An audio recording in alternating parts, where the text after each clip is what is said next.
I've been on an extended Vanlife vacay, and s'mores have become such a regular occurrence at my house that they are always front of mind. I'm going to show you guys some really cute ideas to up your s'mores game this season, because we're kind of coming up to that time of year, which is every time of year, which is when s'mores are acceptable, which is always. So this first one is a miniature DIY s'mores fire pit. This is just a cardboard circle that we've cut out. You could use just a cake board, but just something not like a plastic plate, something that can hold the heat, because this is going to go for a little while. Get out your hot glue gun, girl. This doesn't need to last a lifetime, but we do want it to last in season. So grab out a hot glue gun and you want to glue all your river rocks in place. I prefer hot glue to anything because especially if you're making this with kids or you're impatient like me, the hot glue sets instantly. Everything else is like 24 hours and that feels like a lifetime when you just want s'mores.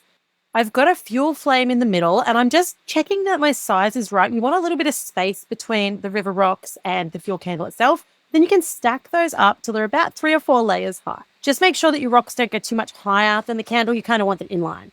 Now you can fill up all these little gaps if you like using that hot glue. This will make your structure really sturdy. So even if it does come off the foil base, you can, I don't know, put it out in the garden or make another one next year or whatever you like.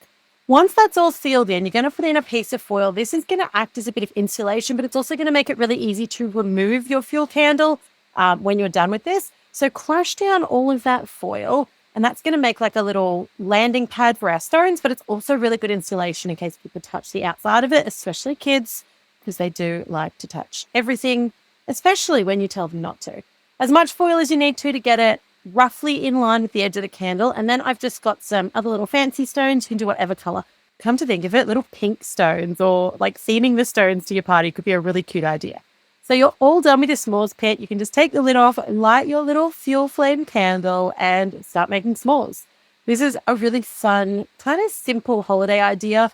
But it just kind of, I don't know, who doesn't love a mini thing? And it makes the act of making s'mores just that little bit cuter and more fun.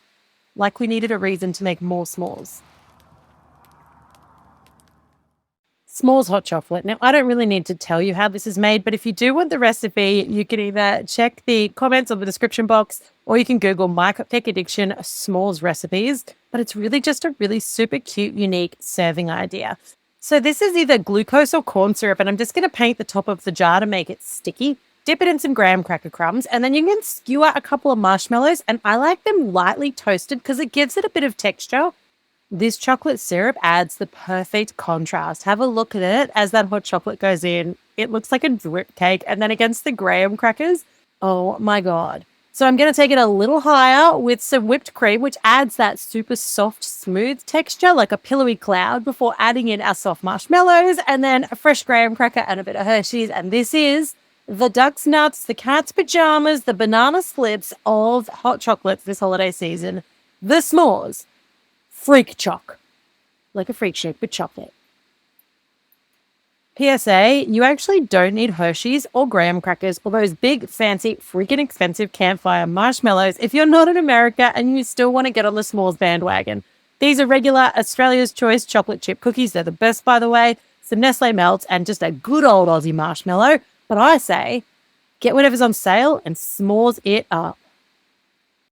If you have never tried making a s'mores pie, welcome to the world of being beloved by all.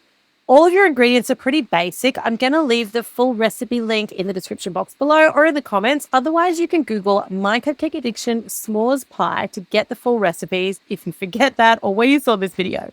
This is basically sugar and graham cracker crumbs that I'm going to combine together, and then I'm going to add some melted butter just to give it a bit of stick. We'll mix that all around and then I'm going to press it into a pie tin. You want to get that like really nice and flat and level and compacted all the way up against the sides. A quick tip for biscuit-based pie crusts, you want the mix to resemble wet sand, so when you squeeze it together, it kind of holds its shape before you tip it into the pan. And after you've finished pressing down with your hands as much as you can to get it nice and compacted, you can use a glass or a jam jar to make almost like a mini roller or a mini compactor to get it beautiful and tight up against the sides.